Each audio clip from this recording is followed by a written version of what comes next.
a este lugar que le llamamos Machu Picchu. El nombre es un nombre quechua, significa montaña vieja. Machu viejo, no Picchu montaña. Llamamos a este lugar una ciudad porque muestra claro la zona urbana, zona agrícola, sus sistemas de vías de comunicación, calles, avenidas, plazas y sus caminos. Lo consideramos como un templo. La sociedad andina no podía estar desligada a la naturaleza, era parte integrante de ella y la dividieron en 3 grupos, 3 niveles o comunidades. El mundo de abajo, ahí está la Pachamama, la madre tierra exactamente.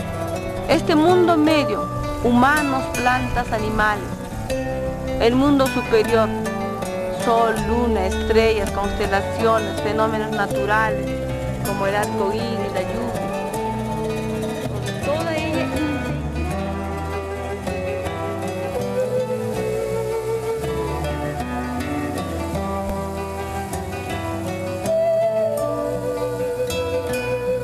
2 de enero del 2004, 5 horas, un nuevo año y un nuevo viaje del equipo documentalista de Tecnovisión.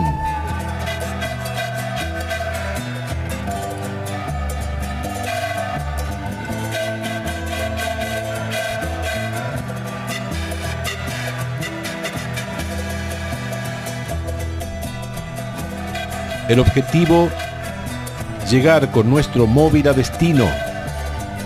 Le hemos denominado Travesía al Machu Picchu. El periplo previsto para salir de la provincia de Misiones fue pasar por las provincias de Corrientes, Chaco, Salta y Jujuy. Una vez en la provincia de Jujuy, cruzamos por el paso de Jama a la República de Chile, para luego entrar al Perú, bordeando el Océano Pacífico. Desde el Perú pasamos a través de la cordillera de los Andes hacia el lago Titicaca. De allí dirigirnos hacia el norte hasta la región del Cusco, que vendría a ser la base del Machu Picchu, para luego recorrer en tren los casi 150 kilómetros y llegar a nuestro destino final, Machu Picchu, la ciudad perdida de los incas. Durante el regreso pasamos por algunas ciudades importantes de Bolivia, como La Paz, Sucre y Potosí. Regresamos a la Argentina por la zona de La Quiaca, Jujuy, tras recorrer aproximadamente unos 10.000 kilómetros. Un viaje más, una aventura más, realizado por el equipo documentalista de Tecnovisión de Jardín América, Misiones. Nuestra primera parada, San Pedro de Atacama, Chile, localidad de 1.000 habitantes, y sin embargo es el pueblo más poblado de toda la zona altiplana. Sus calles son estrechas y las casas están construidas de adobe debido a la ausencia de canteras cercanas. El centro, que no es más que un par de calles terradas, ordenadas rectangularmente en torno a la plaza del pueblo, concentra la oferta hotelera y de servicios para el turismo, sector que ha tomado inusitada fuerza en los últimos años.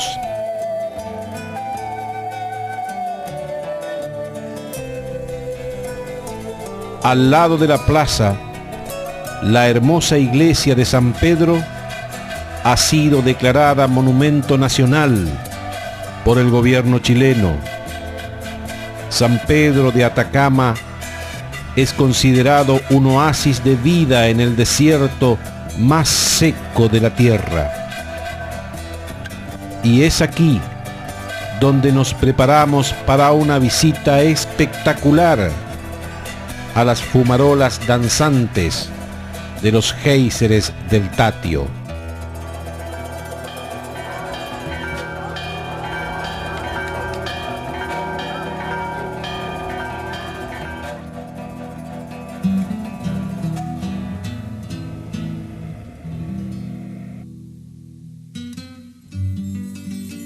Un despertador rompiendo estrepitosamente el profundo silencio del desierto. Sufrir 2 horas de sacudidas constantes provocadas por los baches y las curvas del camino que nos adentra hasta el interior del altiplano son las cosas que debemos soportar para llegar a los géiseres del Tatio. A medida en que el día se va aclarando, antes de que los rayos aparezcan por encima de los cerros, se comienzan a ver las fabulosas fumarolas de vapor que alcanzan alturas insospechadas.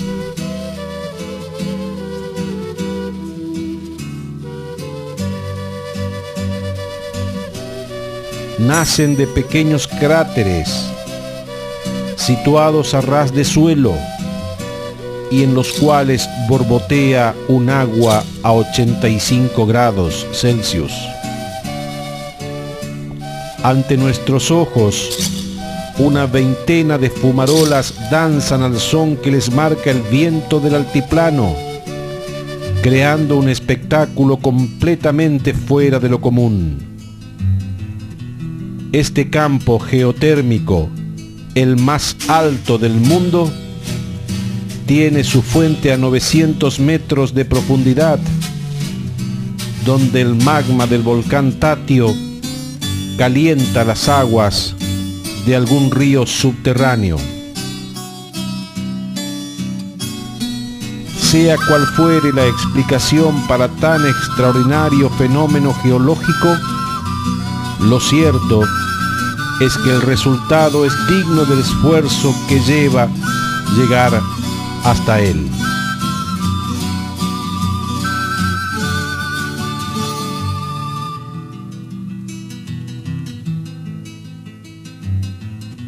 Sobre una explanada, un grupo de llamas pasta despreocupadamente ante nuestra presencia. Y como en tantos otros parajes, llegamos al pueblo de Machuca, donde aquí viven los aymaras, un grupo étnico de pastores acostumbrados al frío y a la altura, dedicados al pastoreo de llamas y alpacas.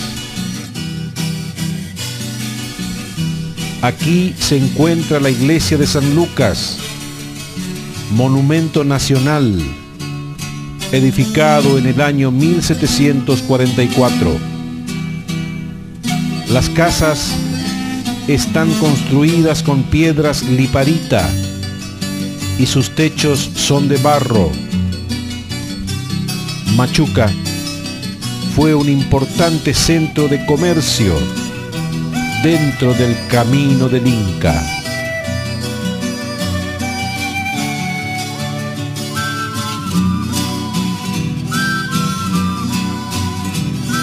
Saliendo por el norte de Chile, ingresamos al Perú, un lugar desértico, portal del misterioso país que aún cobija los misterios del imperio incaico.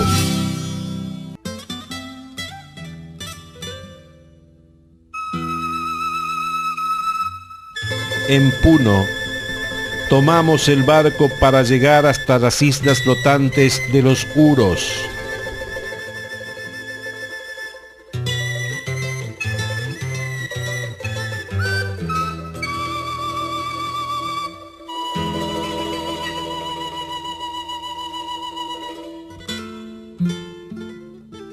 El sol producía un reflejo metálico sobre las aguas del lago.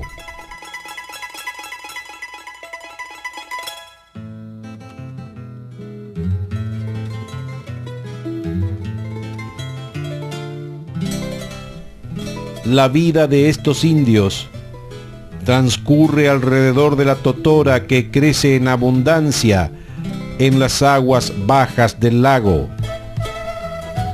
Con este junco hacen sus propias islas flotantes y los botes con los que navegan.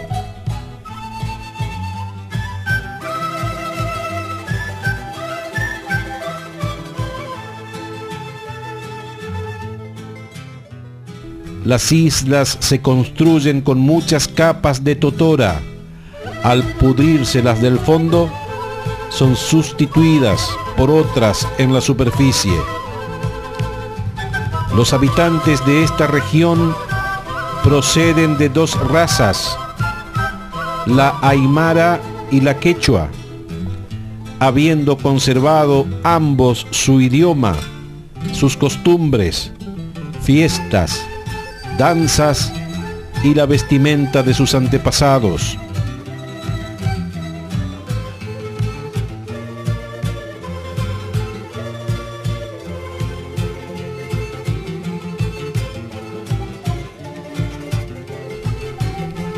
Unos hablan quechua, otros aymara, algunos los dos idiomas, más el castellano.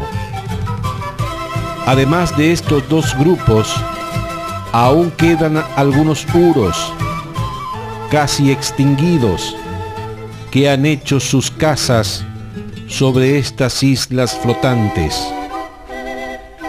Hablan en idioma de los aymaras, pero viven sin mezclarse con ellos, conservando su tipo con toda aquella pureza de los tiempos idos.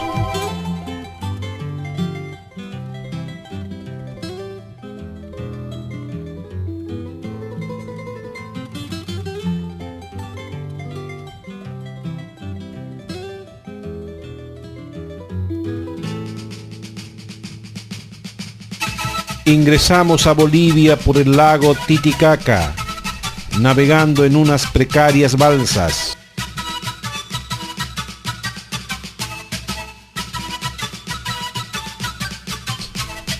Aquí, el lago, casi un mar interior, fue considerado un lugar sagrado para los incas, de quienes se conservan numerosos recintos ceremoniales.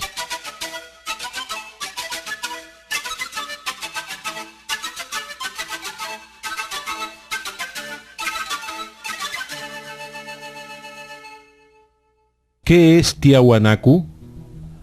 ¿Una ciudad capital de un extenso imperio? ¿Un centro ceremonial y religioso? ¿Un oratorio fortaleza cuya construcción quedó a medias?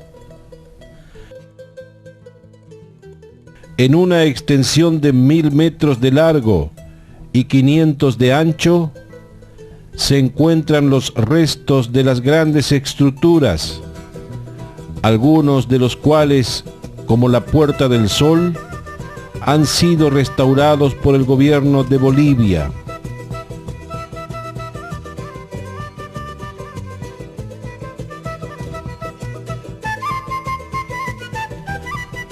Nos encontramos en Tiahuanacu, o el silencio de las piedras.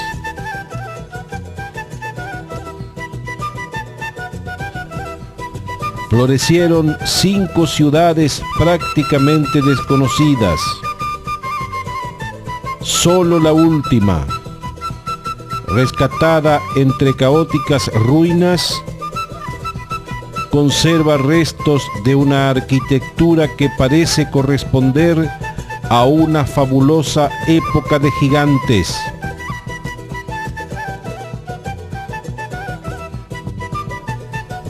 Hay una extraña y desmesurada ciudad solitaria que pudiera remontarse a 2000 años o quizás a 10.000.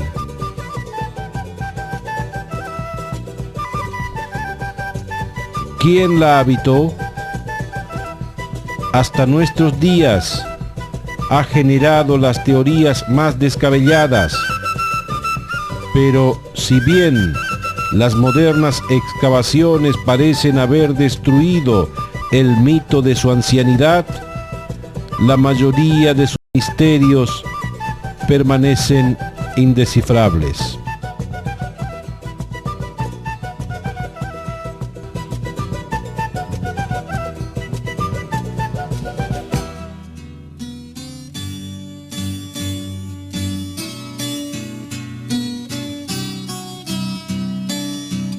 El pueblo de Pisac, a 32 kilómetros de Cusco, es el punto de partida para visitar los pueblos y ruinas del Valle Sagrado de los Incas.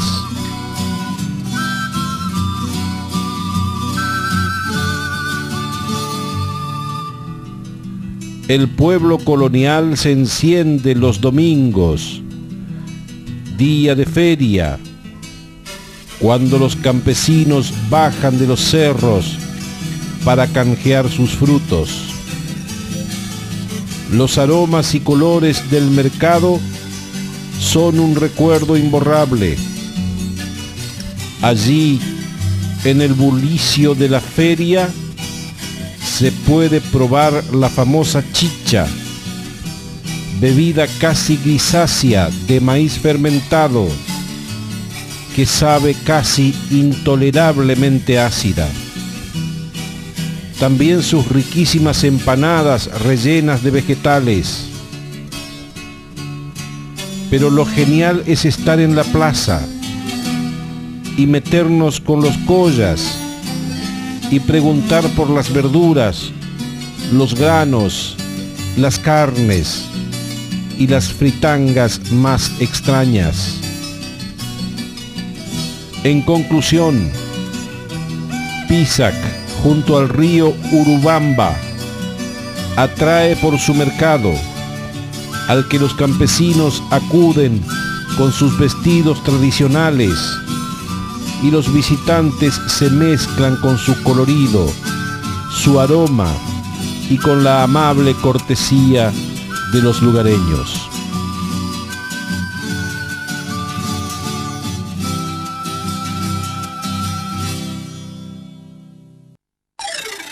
Todavía hoy resulta imposible entender cómo los incas pudieron cortar, transportar y colocar bloques pétreos de tales dimensiones, sobre todo cuando, a decir de los expertos, no conocieron el hierro ni la rueda.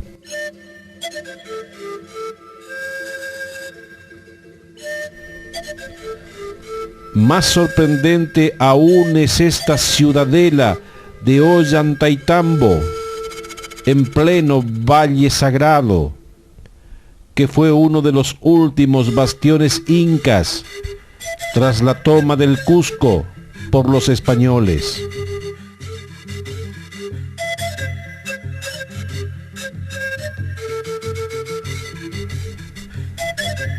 Remontando una empinadísima escalera, alcanzamos su Templo del Sol, desde el que se aprecia la resguardada situación de la fortaleza.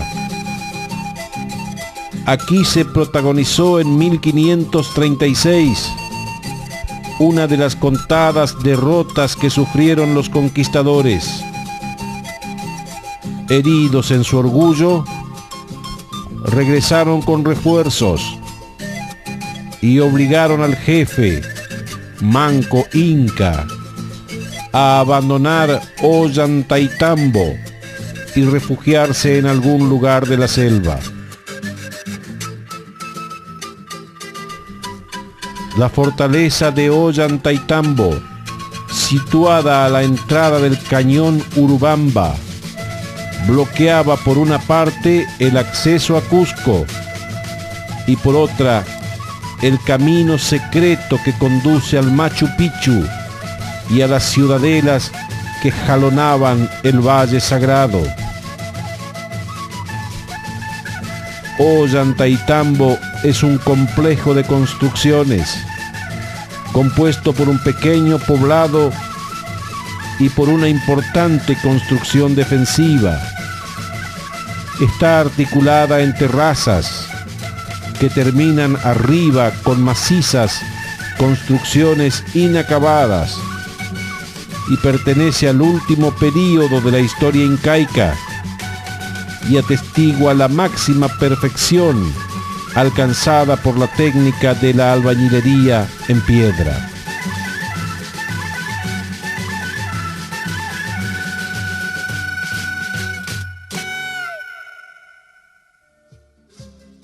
A 20 kilómetros del Cusco se encuentra el pueblo de Chincheros, donde existe una variedad de ruinas incaicas.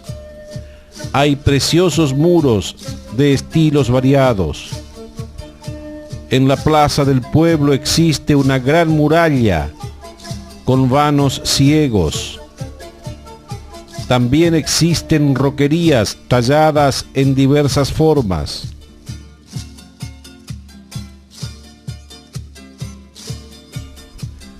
Es interesante esta zona no solo por las ruinas mencionadas, sino por los trajes y costumbres típicos que, como en pocos lugares, aún se conservan. El paisaje del Valle Sagrado puede recordar diferentes lugares, pero nunca encontrará esa particular combinación de historia y cultura viva, auténtica, en ningún lugar del mundo.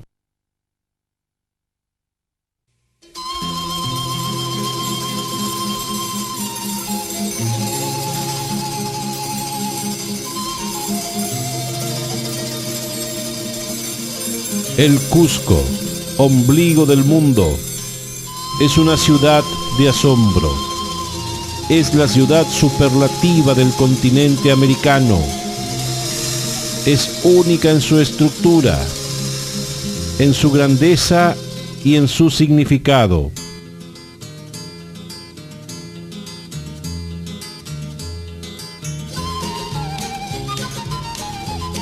No hay viajero que al contemplarla no haya exclamado que la realidad supera toda ponderación, sobre todo lo imaginado a través de lecturas, en libros y publicaciones. Bajo un cielo azul transparente, la ciudad presenta un plano de las más armoniosas asimetrías, en el que se refunden los muros invictos de los viejos palacios incas, con los caserones y templos coloniales de factura renacentista española. A quien recorre sus calles no solo le inspira asombro, quien lo contempla se siente invadido de admiración, de respeto, de recogimiento místico. Estos muros, decía un cronista, no parecen hechos por mano humana, sino de dioses. Leyendas, tradición, poesía, belleza a torrentes, por doquier se prodigan en los ambientes de esta maravillosa ciudad.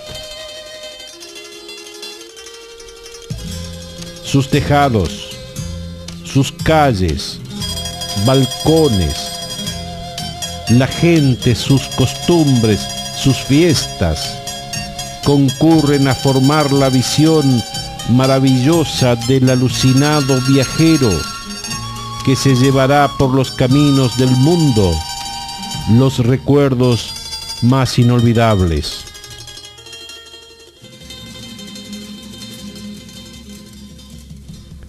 Y no solo recuerdos, sino quizá también nuevas inspiraciones y nueva visión de la vida como consecuencia de la lección que pudiera haber captado de lo que el hombre es capaz de crear si está inspirado en una profunda concepción humanista, como lo estuvieron los genios del incaico.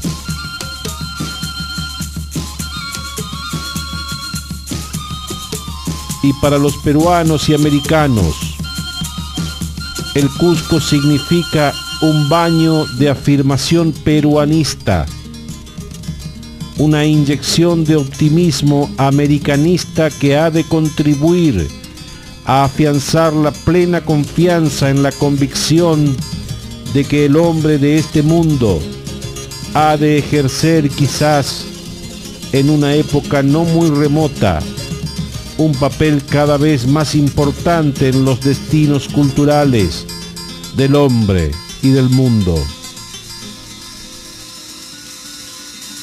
En cada casa, en cada balcón, en cada esquina del Cusco, late una tradición, late un hecho histórico, vibra una canción dormida, habla una sugestión para el acto o para la inspiración artística.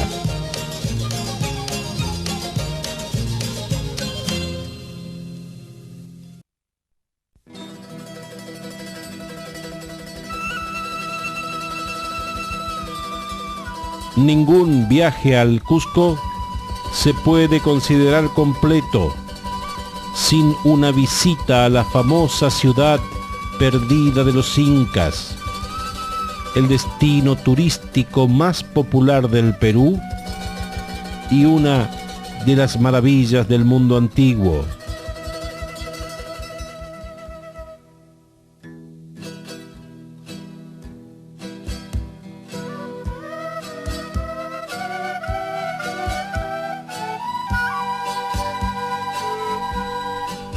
Nos levantamos a las 6 de la mañana para tomar el tren hacia la estación de Aguas Calientes, a los pies del Machu Picchu, el yacimiento arqueológico más importante y célebre del continente.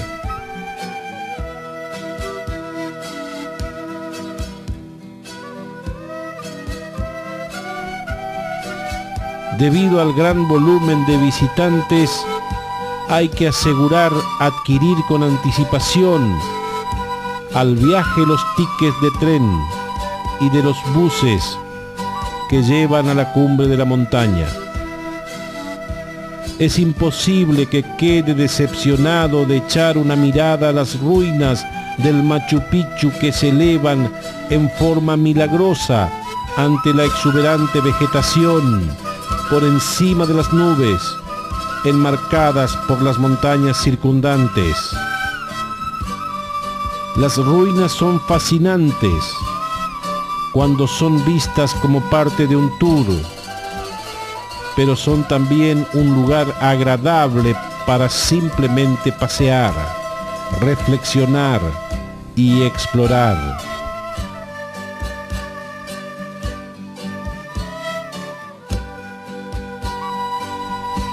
Si hace la visita por su cuenta, puede encontrar vistas impresionantes, poco reconocibles en postales. Por ejemplo, desde una soleada terraza inca o haciendo una excursión por los senderos hacia las cumbres cercanas para lograr otras vistas.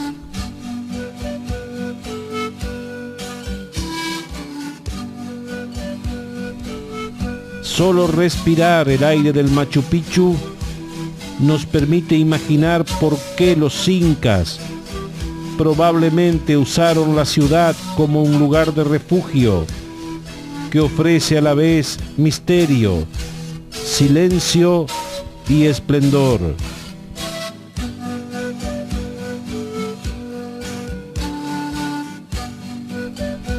Unos pocos campesinos locales conocían la existencia de esa ciudadela entre las montañas antes de 1911, cuando llegó el norteamericano Hiram Bingham, buscando la ciudad perdida de Vilcabamba última morada de los incas, y con la ayuda de la Universidad de Yale y de la National Geographic, desenterró durante 1912 y 1915 esta ciudadela que nada tenía que ver con la otra.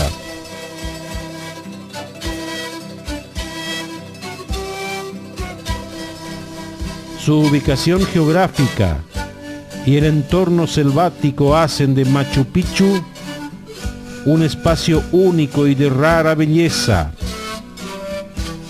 El río Urubamba pasa a sus pies en profundos y turbulentos meandros. No muy lejos se eleva el importante Cerro Nevado Salcantay, de más de 6.000 metros.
Machu Picchu era para algunos especialistas una ciudad sagrada y para otros una ciudad avanzada.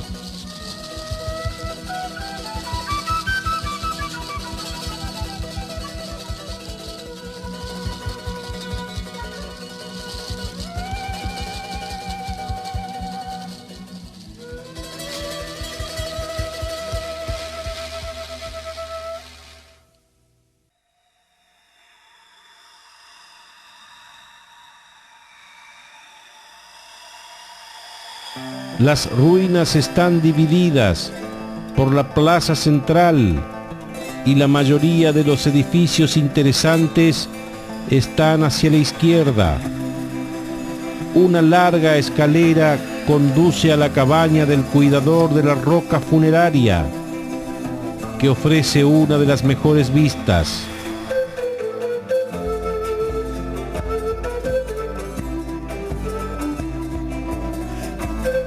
No se sabe a ciencia cierta cuándo fue construida Machu Picchu, pero su arquitectura es una muestra del más clásico estilo inca.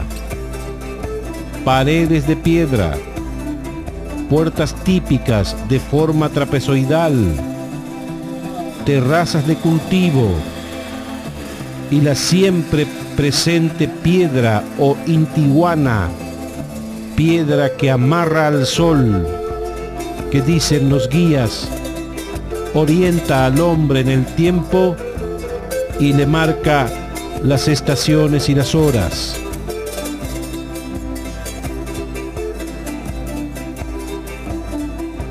Machu Picchu, ícono de la cultura incaica, construida en el cerro del que tomó su nombre, a 2.700 metros de la altura en el Valle Sagrado, recibe anualmente a unos 200.000 turistas.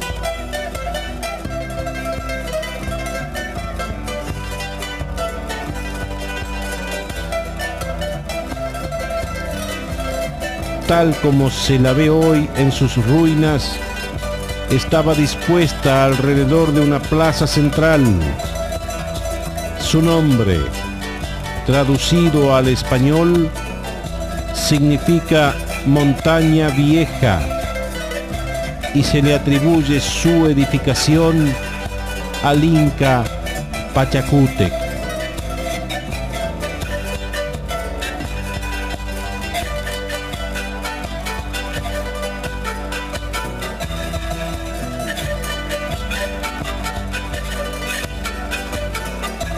Machu Picchu, montaña vieja, supuso el investigador que había sido fundada por un pueblo megalítico, antecesor a los incas. Pero esta conjetura no es compartida por otros arqueólogos posteriores que le asignan un origen más reciente. De todos modos, sorprende que nada digan de ella los cronistas incaicos. Durante siglos, aquel pueblo había permanecido escondido e inaccesible entre las montañas.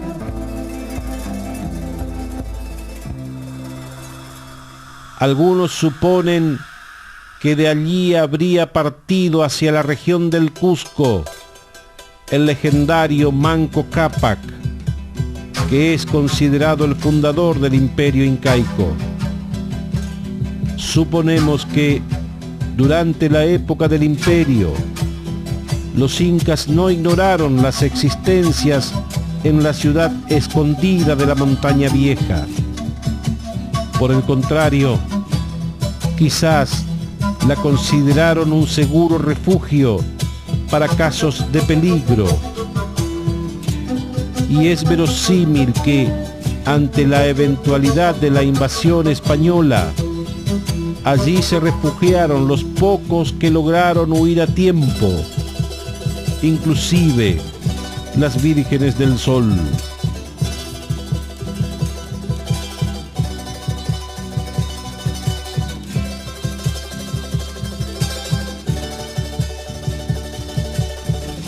El recuerdo de la antigua ciudad secreta se fue desvaneciendo poco a poco de la memoria de los antiguos peruanos, y debieron transcurrir siglos antes de que el estudioso norteamericano emprendiera la exploración mediante la cual logró descubrir sus ruinas.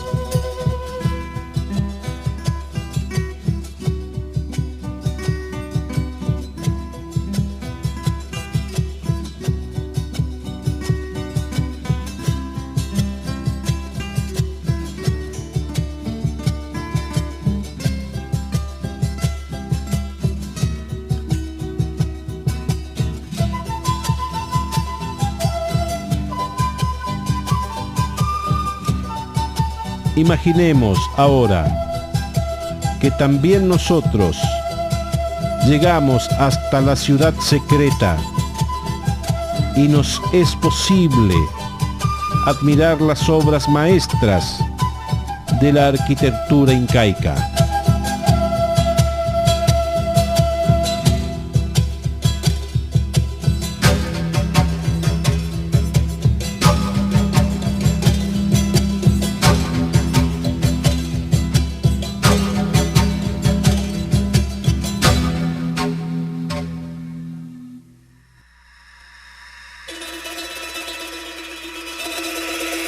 Lo consideramos como una construcción inca y recordamos, antes de la inca tenemos otras culturas, Mochica, Chimun, Chanchán, Sabinas, Caparacas, Tiahuanaco y otras. Consideramos como cultura madre a Chavín y Caral, 10.000 a 20.000 años antes de Cristo. Cultura inca, 1100 años después de Cristo. De 1100 años se desarrolla hasta inicios del siglo XVI, ¿no? 1530, la llegada de los españoles. Pero en este periodo tenemos un apogeo o la época del florecimiento con el noveno inca, Pachacútec es el nombre. El nombre significa renovador del mundo, restaurador del universo. Él desarrolla y cambia todas las actividades sociales, económicas, políticas, religiosas, administrativas y expansionistas.